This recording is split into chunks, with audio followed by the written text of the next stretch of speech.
I'm the type of gamer that likes to play the game and watch the cutscenes, but not really read any files, or notes, or really look up any lore for that matter. So I had the brilliant idea to talk about the game's story from yours truly, from my point of view, because I pretty much have all the qualifications, am I right? I mean, I got the game, I beat it multiple times, and I have a YouTube channel. So here I am bringing you Shadows of Rose Explained. As always, when it comes to these DLC videos, make sure you go and watch the main game poorly explained that I have. Just go, don't even argue, just, get on, get. I know, it's a long video, but have faith in this nobody of a YouTuber, alright? It'll make this video a lot better. So this DLC is called Shadows of Rose, and it picks up years later after the events of 8. You all remember baby Rose in 8? Well, she's like 20 now, so it's been a while. We start with this random dude on a bench, and then Rose shows up, and damn, Ethan and Mia have some good genes. But good looks aside, the guy asks if she's still getting bullied at school. And wait, hold on, school? Please tell me she's in college. Honestly, thanks for this guy for spotting me here, good looking out, homie. I just assume that everyone in a horror game is over 18, since, the game is rated M for mature, so yeah, she can't even be playing this game, let alone be the main character in it, so ha.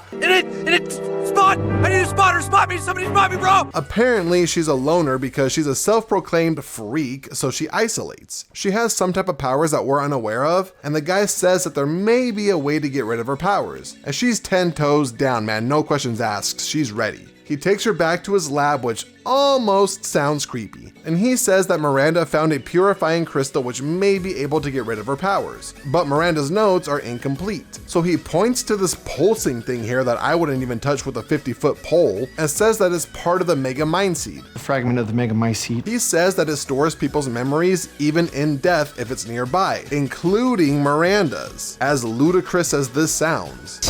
All right, who called for ludicrous? Rose is like, dude, you're fucking crazy. He says crazy, but not dangerous. Well, I mean, probably. And then tells her to treat it like walking through someone's memory. So Rose is like, oh man, fuck it, I guess I'm in. So she sticks out her hand and in we go. Rose gets thrown into a pool like how my dad threw me into a pool to teach me how to swim. Well, I'm gonna do it the same way my grandfather taught me.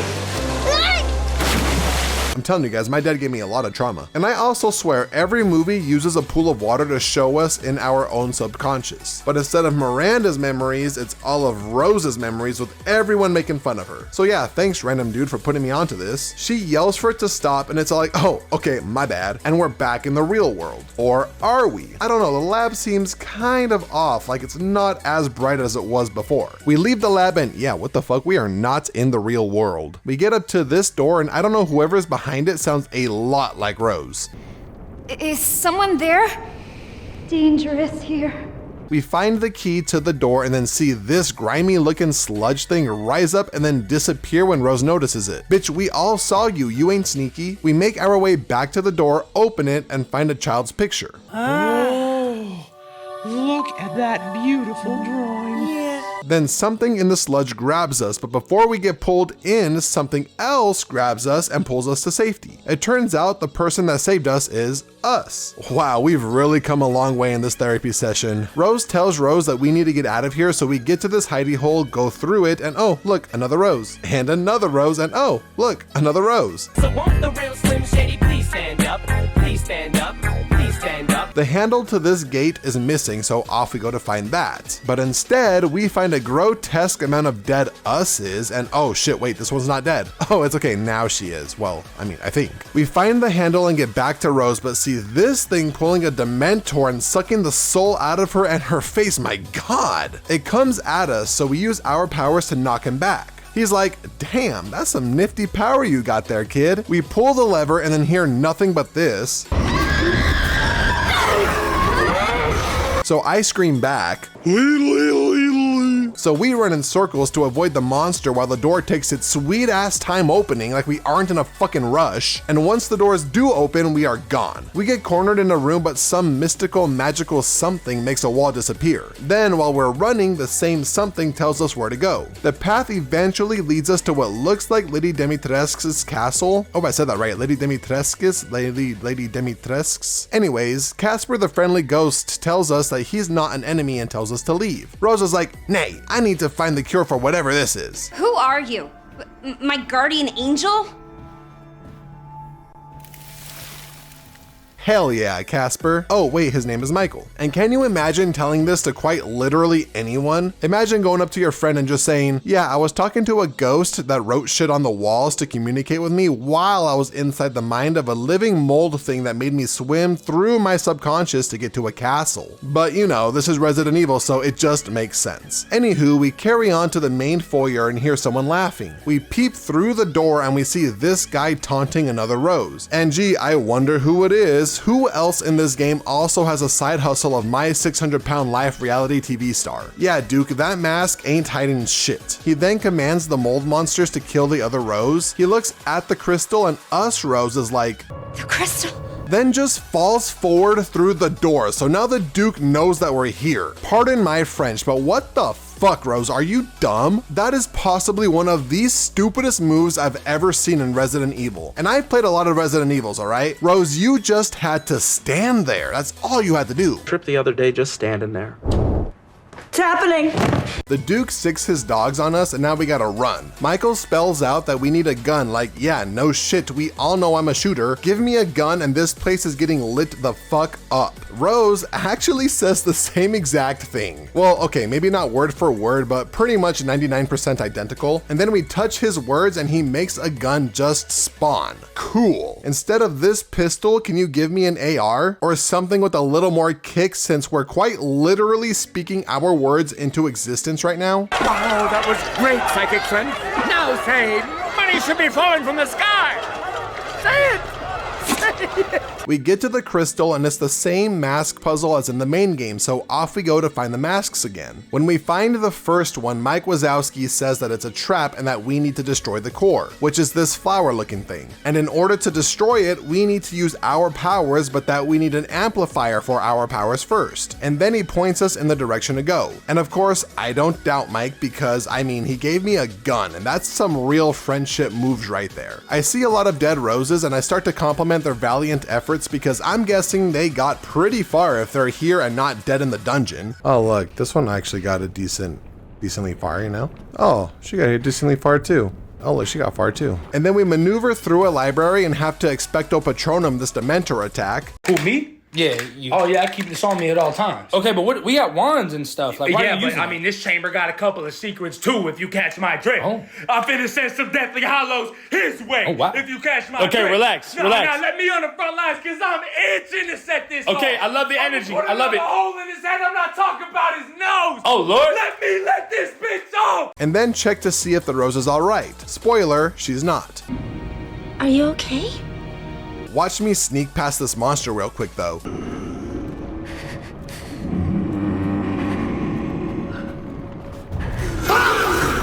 Run! We get to the attic where we find the amplifier. Magic Mike tells us to focus and I think we absorb whatever is in this flask. So now we have the power to freeze up and decay the flowers, which will destroy the goo shit on the ground. We start to leave the attic, but I forgot how to use a ladder. Ah!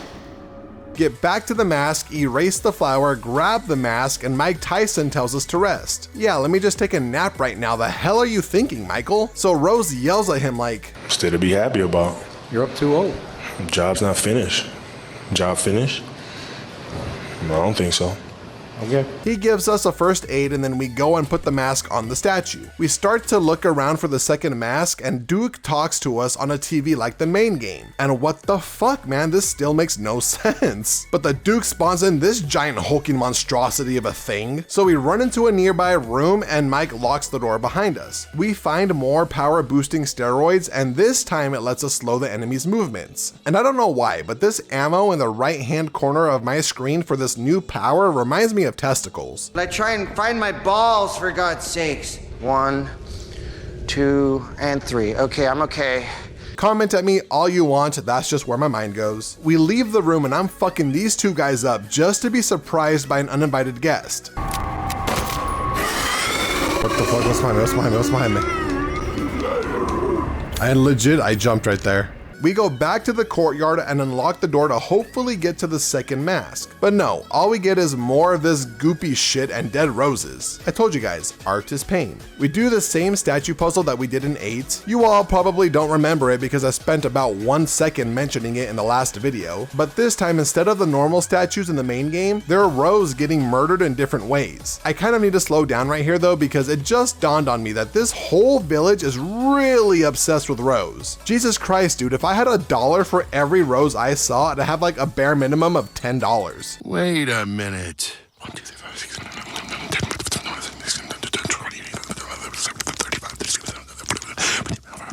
11, which doesn't sound like a lot, but $10 is too much. We solve the puzzle, increase our dollar amount by a few bucks, and then I think I find the reason why they're dead. And bro, we all know how good I am at stealth. Why can't I be quarterback, huh? You're right. Let's see what you got. Hit me, I'm open. Hi. That's why. Now sit down and shut up. So I get to the next area, get hug smacked by a zombie, but end up finding a pipe bomb and the next mask. The Duke talks to us through the 80s TV, and while I'm listening to him talk his shit, one of the multi-faced monsters spawns, so I run away, only to run into what I can only describe as the worst luck I think I've ever had. Here's my dude. Go, what are we standing for? You're my way, you're my way. Hey homie, you're my way. Hey homie, you wanna get my way? I'll push you, bitch. Can someone please strike me from behind? Put me out of my misery. Bro, move. Oh my God.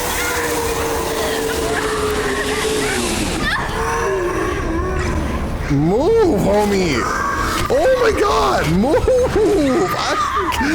God! So we respawn, but this time the monster generously moves. So, you know, thank God that I don't have to deal with that anymore, good God. Jersey Mike checks in on us, telling us to run from the giant monsters. No shit. Once again, no shit, Mike, that's pretty obvious. Thanks a lot, Captain Hindsight. We leave the side house only for more monsters to spawn in the courtyard, so we ignore all of them. I'll get fucking juked, big dumb bitch. We put the second mask on the statue, do a painting puzzle, grab a key, put the key in a key holder, unlock a shotgun, grab the shotgun, and then we take back the key and use it on this door to enter another little area. It's just pretty much filled up with goo. Long story short, for this part, we basically need to destroy like 5 flowers, and that will drop closets and shit to create a path for us to grab the last mask. So we grab that. Easy peasy.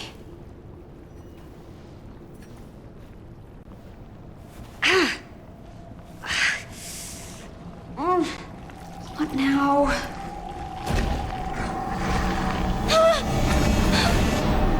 God damn it, Rose, you jinxed us. We wake up in prison and the Duke is talking to us through the TV again. I hate this unrealistic shit. I don't think this game knows that these old TVs don't have comms, but we're about to get got by the goo. And there are flowers popping up everywhere. Good old Michael Jordan here points us to the correct flower every time except the last one because he says, here. Bitch, there are like 5 flowers next to that word, but no, it's none of those. It's actually on the roof. So thanks for the crystal clear directions there, Mike. See what I did there? Crystal clear. We thankfully get the fuck out of there and we continue through the dungeon until it leads us back to the castle. We talk to Michael Phelps and he tells us that it's almost time. But Rose almost sounds hesitant to lose her powers. Bruh, do not back out now. We could have just stayed at home. Get your shit together, Rose. But we put the last mask on the statue, grab the stone, and then the Duke congratulates us. Thanks, big dog. Almost looks like the real thing, doesn't it?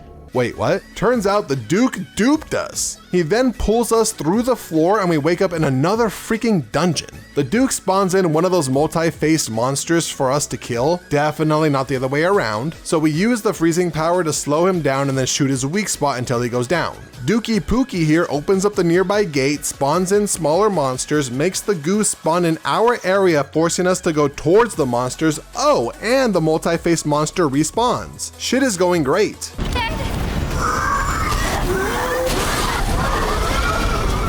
The only new move that this guy learned though is how to run. Yeah, he just learned how to turn on the burners. So we kill him again and the Duke does the same shit, spawning in little guys just for the big guy to spawn in a third time. The nearby gate opens and we grab an upgrade for our powers and we're back in the first area with this multi-faced monster again. We do the exact same strategy of freezing and shooting until the cutscene hits. So the monster goes down and the Duke rages for a minute like, bro, get in the ring, big boy, what's up? Dudes, take my picture!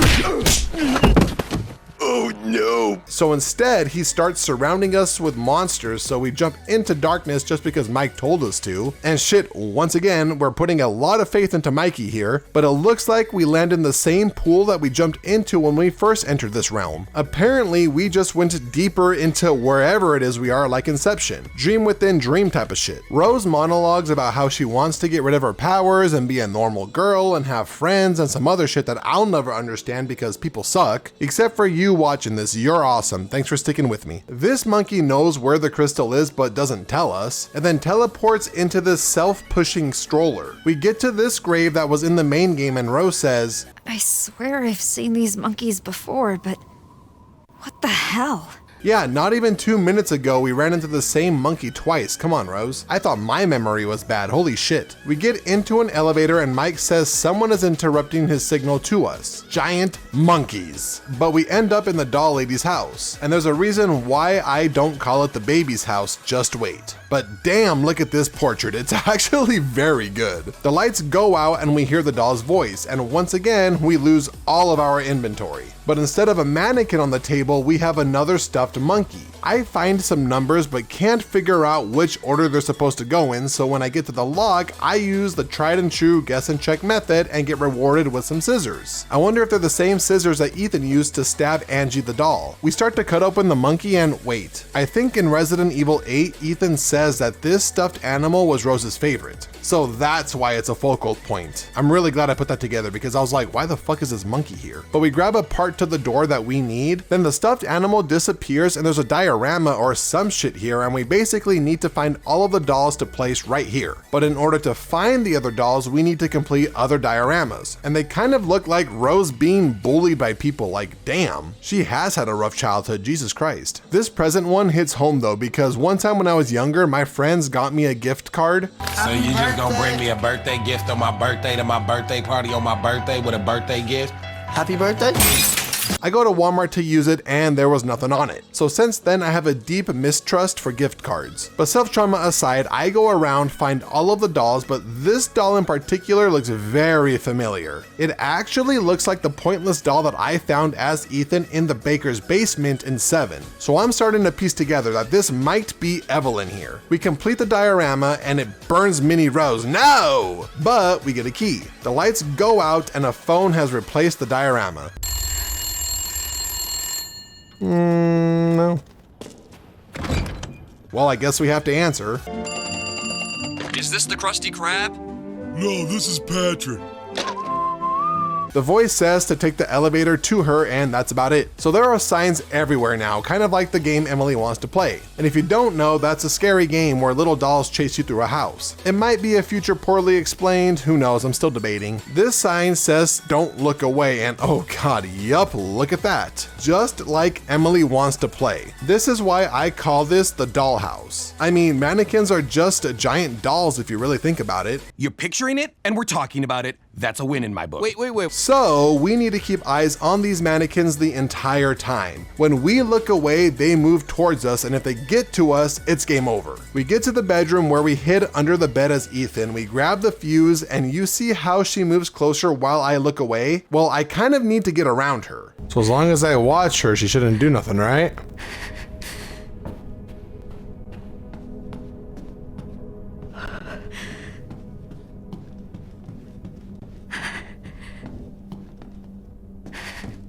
Oh, motherfucker. You read that right, folks. I got 2 fucking mannequins on me. Oh my god, dude. What the fuck?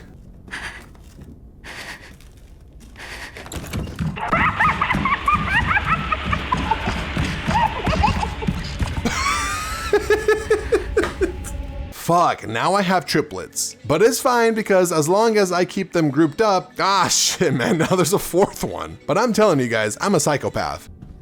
Okay, no one fucking move. No one fucking move. Everyone stand still. No one move. We get to the elevator, Rose presses the button and it's not working. Then Angie talks to us, but I don't know, this doesn't really sound like Angie the doll. It kind of sounds more like Evelyn the demon child. Why aren't you doing this? You're after the crystal, aren't you? Then either we shrunk or everything grew. But this entire next part is basically just us avoiding these dolls that are running around. It's honestly not too hard if you have some patience, which we all know I do not. We basically go through 4 rooms or so avoiding dolls until Mamma Mia mannequin comes in. Mamma Mia! We avoid her, get back to the fuse room, then these dolls talk their shit about Rose being a freak and about Ethan. Rose is all like, no, leave me alone. Then Mamma Mia comes in to comfort us, but we aren't too fond of her comfort, so we run away. Rose questions why the dolls talked about her dad, and then Magic Mike picks a weird time to show up asking if we resent Ethan. She goes, I try to imagine what my life would have been like if he hadn't died. Would he have taught me to ride a bike? And I mean, my dad pushed me down a hill to teach me how to ride a bike, so be careful what you wish for. But once again, self-trauma aside, Mike says that he has something to show us.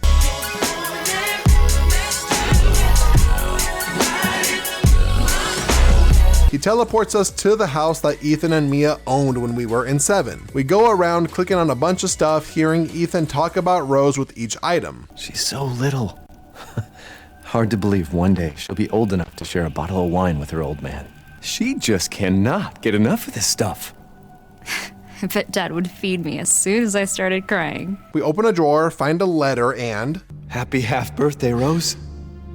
My gift to you is a promise. I'll always be there for you, no matter what. I'll be there every birthday to watch you blow out the candles on your cake. I'll be there to make you breakfast and walk you to school every day. I'll be there when you have a bad dream and sing to you until you fall back asleep. I'll hug you tight when you're troubled or worried and tell you that everything's gonna be all right. You are my precious Rose.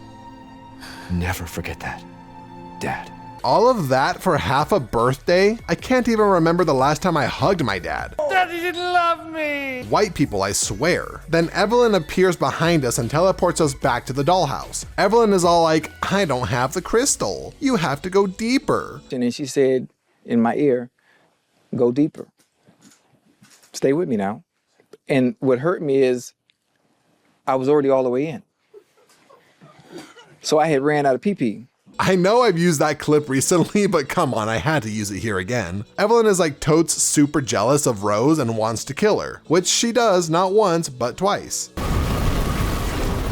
at you! You are beyond worthless!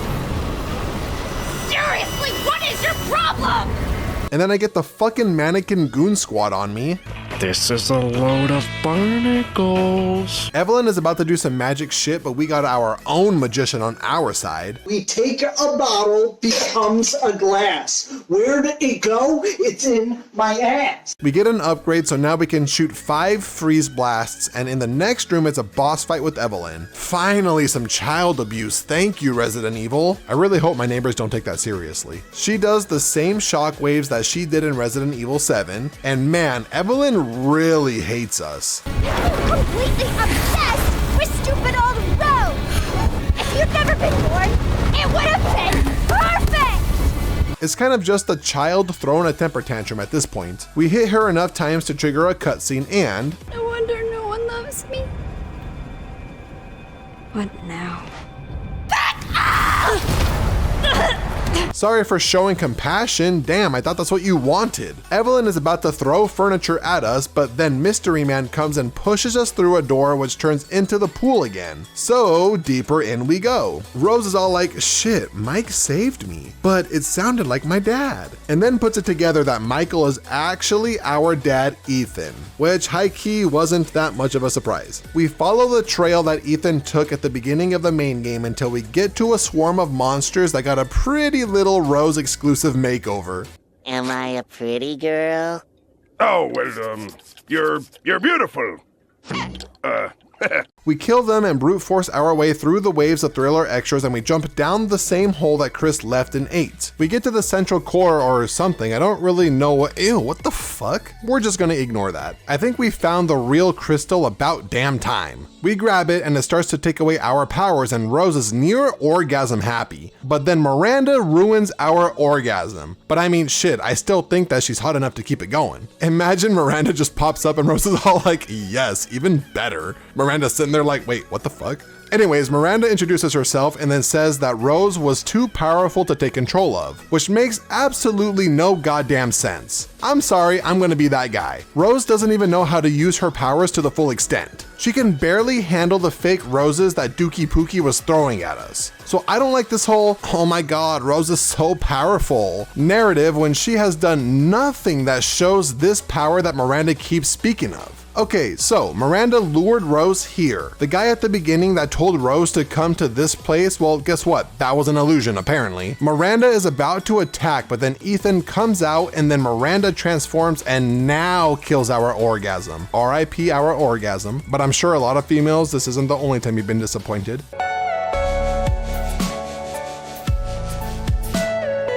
So Ethan and Rose start running from Miranda, who seems to be moving at a crawling pace. We are not moving very fast. Rose asks why he wanted to be called Michael. Ethan said that he didn't want to complicate things. And just as we're about to escape, Miranda grabs us. Ethan shoots her and then we enter the bright light. Now that we're outside, Ethan tells Rose to leave and have a normal life. And then he says that he gots this.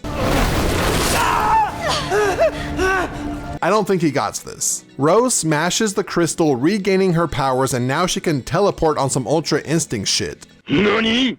She can also absorb the blasts that Miranda shoots at us. I'm not really sure when she learned how to use these powers, and I don't know, man, it gives me Marvel female superhero vibes right now. I really don't like it. She just knows how to use these new powers because the plot needs it to happen. But fuck it, we're here now. We basically have to absorb her blasts and stockpile them. Then once we have enough power stored, we shoot a mega blast at Miranda that freezes her, and then we shoot her a shit ton with our guns. This boss fight is literally rinse and repeat that same strategy while teleporting side to side to avoid any physical attacks. We put enough damage into Miranda to kill her and she screams, again. Almost like her and Eva are the evil versions of Ethan and Rose. Speaking of Ethan, dude is dying. Again. They have this little moment together. All you've ever done is protect me. No. Not this time. You lost your chance. I'm so sorry. No. It was my choice. And I don't regret it one bit. If I had left you, then we never would have had this chance to talk face to face.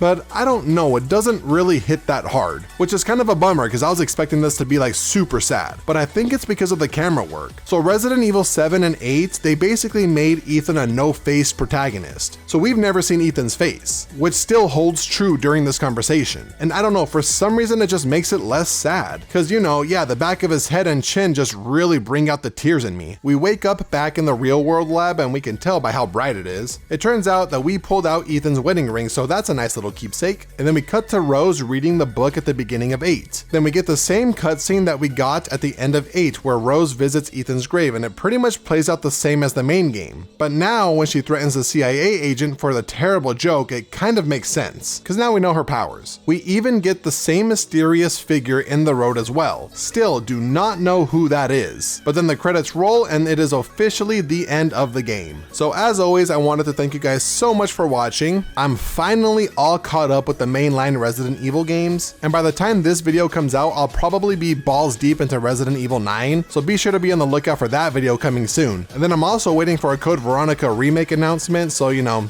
yeah, just hopes up for that one. But in the meantime, why not stop and watch some other poorly explained videos? I always appreciate the views, you guys keep me feeling young, but for now, that is all from me, so I will see you guys next time. Have a good one.